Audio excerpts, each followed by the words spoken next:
예전에 저는 인생의 목적이 행복을 추구하는 데 있는 거라고 생각했습니다. 흔히 성공해야 행복할 수 있다고 말하죠. 그래서 저는 열심히 살았고 이상적인 직업, 완벽한 남자친구, 아름다운 집도 가졌습니다. 하지만 이상하게도 만족스럽지가 않았어요. 늘 근심이 가득했고 방황했습니다. 게다가 저만 그런 게 아니었어요. 제 친구들 역시 비슷했어요. 그래서 저는 대학원에 가서 긍정심리학을 전공했고 진정으로 사람들을 행복하게 하는 것이 무엇인지 공부했습니다. 그곳에서 발견한 사실로 인해 제 삶이 바뀌었어요. 여러 자료를 봤을 때 행복만을 쫓는 사람은 결국 불행하게 된다는 것이었습니다. 또한 놀라운 사실이 있었는데 자살률이 전 세계적으로 계속 증가하고 있고 미국에서 최근 30년 만에 최고치에 도달했다는 겁니다. 거의 모든 부분에서 우리의 삶은 객관적으로 나아지고 있지만 점점 더 많은 사람들이 희망을 잃고 우울하고 외롭다고 느낍니다. 공허함이 사람들을 갉아먹습니다. 우울증으로 진단받지 않은 사람도 포함해서요. 우리는 이런 생각을 하게 됩니다. 인생은 원래 이런 건가? 연구에 따르면 사람들이 절망하게 되는 원인은 행복 때문이 아니라고 해요. 삶의 의미에 대해 깊게 생각하지 않아서 그럴 수가 있습니다. 저는 의문점이 생겼습니다. 행복감보다 인생에 더 중요한 것이 있을까? 행복한 것과 삶의 의미를 갖는 것에는 무슨 차이가 있을까? 심리학자들이 정의하는 행복은 안정감 있고 편안하고 기분 좋은 상태라고 합니다. 하지만 삶의 의미는 조금 더 심오한 문제입니다. 저명한 심리학자인 마틴 셀리그만은 삶의 의미란 누군가와 유대감을 느끼고 타인을 위해 봉사하며 자신 안에 있는 최고치를 끌어내는 것이라고 합니다.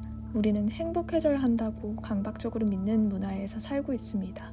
하지만 삶의 의미를 찾아야 삶이 충만해진다는 사실을 알게 되었습니다. 그리고 삶의 의미를 갖는 사람들은 더 회복력 있고 학교와 직장에서 잘해내며 심지어 더 오래 산다고 합니다. 그래서 전 궁금해졌습니다. 우리는 어떻게 더 의미 있는 삶을 살 수 있을까? 그 답을 찾기 위해 저는 5년 동안 수백 명의 사람들을 인터뷰하고 심리학, 신경과학, 철학서적 수천 장을 읽었습니다. 모두 종합해보니 의미 있는 삶을 구성하는 4개의 기둥이라는 기준이 있음을 발견했습니다. 그리고 그중 일부 혹은 모든 기둥을 쌓아가면서 우리의 삶의 의미를 만들 수 있었습니다. 첫째, 사람들과의 유대감입니다. 유대감은 사람 자체의 가치를 인정해주고 한 사람 한 사람 가치 있다고 생각하는 사람들 사이의 관계에서 생겨납니다. 하지만 일부 집단이나 관계에서는 낮은 수준의 유대감을 가지죠. 여러분이 믿는 것 혹은 싫어하는 것이 무엇이냐에 따라 여러분의 가치가 결정되는 관계를 말합니다. 진정한 유대감은 사랑하는 마음이 있을 때 생깁니다. 유대감은 타인과 함께 할 때 존재합니다. 그 관계를 성숙시킬 것인가는 여러분의 선택이에요. 예를 들어 보겠습니다. 내일 아침 제 친구는 뉴욕에 늘 같은 곳에서 신문을 구입합니다. 판매원과 제 친구는 단순히 거래를 하는 게 아니라 잠시 안부를 나누고 대화를 하며 서로를 인간 대 인간으로 대합니다. 그러던 어느 날 그에게는 잔돈이 없자 판매원이 말했습니다. 오늘은 걱정 말고 그냥 가져가세요. 하지만 친구는 계산을 해야겠다고 고집을 부렸고 결국 잔돈 때문에 다른 가게에서 필요도 없는 물건을 산 후 가게로 돌아와 계산을 하려 했지만 판매원은 고개를 돌렸습니다. 상처를 받은 거죠. 그는 호의를 베풀었는데 친구는 그 호의를 거부한 거예요.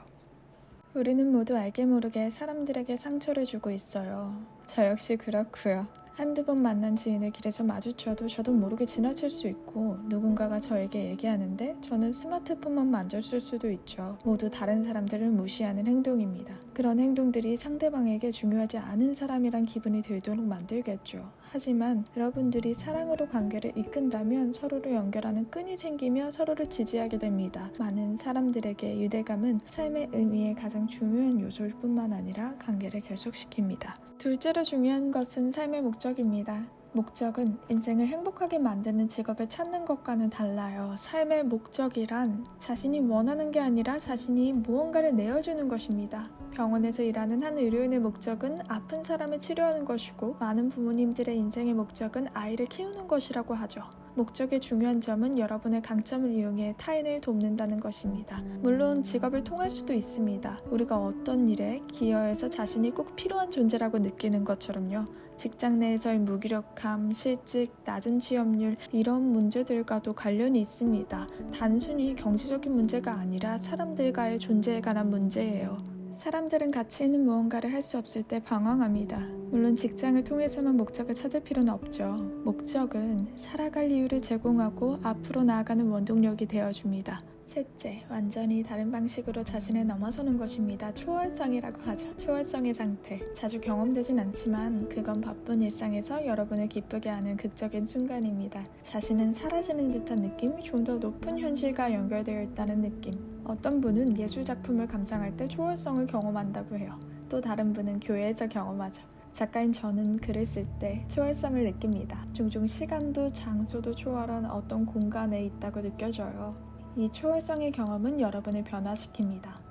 어떤 연구에서 학생들에게 200피트 높이의 나무를 1분 동안 바라보게 했어요. 잠시 후 그 학생들은 자신만의 생각하는 마음보다 타인을 도와줄 때 좀 더 여유롭게 행동하게 되었다고 합니다. 소속감, 삶의 목적, 초월성까지 말씀드렸어요. 마지막은 뭘까요? 그건 바로 스토리텔링입니다. 자신의 일상에서의 이야기를 만들어내면 삶을 명확하게 바라볼 수 있게 되고 현재의 자신이 어떻게 형성되었었는지 이해할 수 있게 돼요. 하지만 우리 이야기의 저자가 나이기 때문에 자신 스스로 이야기 전개 방식을 바꿀 수도 있다는 사실을 깨닫지 못합니다. 여러분의 삶은 단순히 사건의 연속이 아닌 삶의 이야기를 수정하고 해석하고 재구성할 수 있습니다. 물론 객관적인 사실을 기반해야겠죠? 풋볼 경기 중 부상으로 두 다리를 못 쓰게 된 청년 에메카를 만났습니다. 그가 부상을 입고 스스로 이렇게 말했죠. 풋볼 경기를 할 때 내 삶은 정말 멋졌는데 지금 내 꼴 좀 봐. 자신의 이야기를 이렇게 말하는 사람들도 있죠. 내 삶은 좋았지만 지금 형편없네. 이러면서 근심이 많고 우울해합니다. 에메카 역시 한동안 이런 마음이었어요. 하지만 시간이 지나 이야기를 새롭게 쓸 수 있었습니다. 부상을 당하기 전 내 삶엔 어떤 목적도 없었어요. 파티를 즐기며 나만 생각하는 이기적인 사람이었죠. 하지만 부상을 이겨내면서 저는 좀 더 좋은 사람이 될 수 있었어요. 그는 자신의 이야기를 수정하면서 삶 역시 변하게 되었습니다. 새로운 이야기를 쓰게 되면서 에메카는 아이들의 멘토가 되었고 삶의 목적을 발견하게 된 것이죠. 바로 다른 사람을 위해 일하는 것입니다. 심리학자인 메가담스는 이것을 회복의 이야기라고 부릅니다. 나쁜 상황이 좋은 상황으로 회복되는 이야기죠. 그는 의미 있는 삶을 이끄는 사람들에겐 회복, 성장, 사랑의 이야기가 삶에 담겨 있음을 발견했습니다.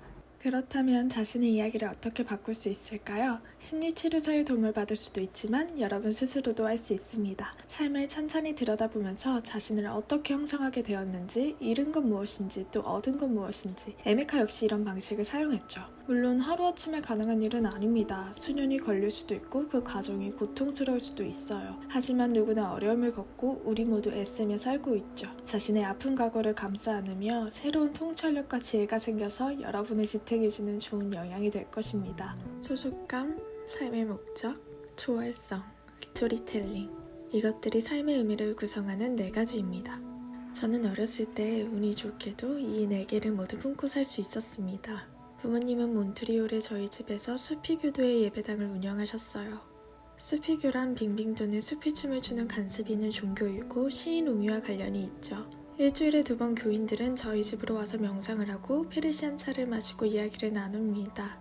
그리고 작은 사랑 실천의 일환으로 모든 생명을 위해 봉사합니다. 자신을 해치는 사람이 있더라도 늘 선한 마음을 갖도록 훈련해요. 하지만 자아를 통제하라는 삶의 목적을 종교를 통해 갖게 되죠. 저는 대학에 가기 위해 집을 떠났고 제 삶에서 종교적인 활동을 멈추자 저는 저를 지탱하고 있었던 끈이 끊어진 기분이 들었어요. 그래서 무엇이 저의 삶을 가치 있게 하는지 찾아보았고 이렇게 저의 여정이 시작된 것이죠. 저의 과거를 생각해보면 수비교도의 예배당에서의 종교활동은 삶의 의미를 찾는 진정한 문화였음을 알 수 있습니다. 건축물을 세울 때 기둥이 중요하듯 삶의 기둥이 있으면 우리가 깊이 진정으로 살 수 있습니다. 물속력이 강한 다른 사회에서도 같은 원칙이 적용됩니다. 좋은 사회든 나쁜 사회든 말이죠. 범죄 조직이나 사이비 종교 집단이든 삶의 의미를 형성하는 기준을 활용하여 살아가야 할 이유, 죽어야 할 이유를 사람들에게 제공합니다. 사람들이 삶의 의미를 찾도록 사회 차원에서 좋은 방법을 제시해야 하는 이유죠. 우리 가족과 우리 제도 안에서 이러한 기준을 세워 개개인들이 그들의 최대치를 이끌어내도록 도와야 합니다. 하지만 의미 있는 삶을 살기 위해서는 노력이 필요하죠. 끊임없는 과정입니다. 매일 흐르는 시간 속에서 우리는 끊임없이 우리 삶을 창조하고 우리 이야기를 추가해야 합니다. 물론 길을 잃을 수도 있습니다. 그럴 때마다 저의 경우엔 아버지가 겪으셨던 잊지 못할 경험을 떠올립니다. 제가 대학을 졸업하고 몇 달 후에 저희 아버지는 심장마비로 세상을 떠나실 뻔했습니다. 다행히 일어나셨지만 죽음을 앞두고 어떤 생각이 들었는지 여쭤보니 아버지는 꼭 살아야겠다는 마음뿐이었다고 하셨습니다. 저와 오빠를 위해서요. 그래서 자신과의 싸움에 대한 의지가 생겼고 당시 응급수술을 위해 마취 주사를 맞고 잠들길 기다리던 중 10을 거꾸로 세지 않고 대신 저와 오빠 이름을 주문처럼 반복하셨다고 해요. 아버지가 죽게 된다면 그가 말하는 마지막 단어가 우리 이름이길 바라셨죠. 저의 아버지는 목수이자 수피교인이셨습니다. 검소한 삶을 사셨지만 훌륭한 인생을 사신 것입니다. 죽음 앞에서 그는 살아야 할 의미를 생각하셨죠. 그건 바로 사랑입니다. 가족이라는 유대감 속에서 아버지는 그의 삶의 목적을 가지고 저 이름을 반복하는 초월적인 명상을 하셨으며 살아야 할 이유를 갖고 계셨습니다. 그리고 이것은 아버지 스스로가 쓴 이야기입니다. 그의 이야기는 삶의 의미가 얼마나 강한 힘을 갖는지 보여줍니다. 행복함은 왔다가 한순간은 사라지죠. 그렇기에 결국엔 삶이 좋을 때든 괴로울 때든 여러분을 지탱해주는 것은 삶의 의미를 갖는 것입니다. 감사합니다.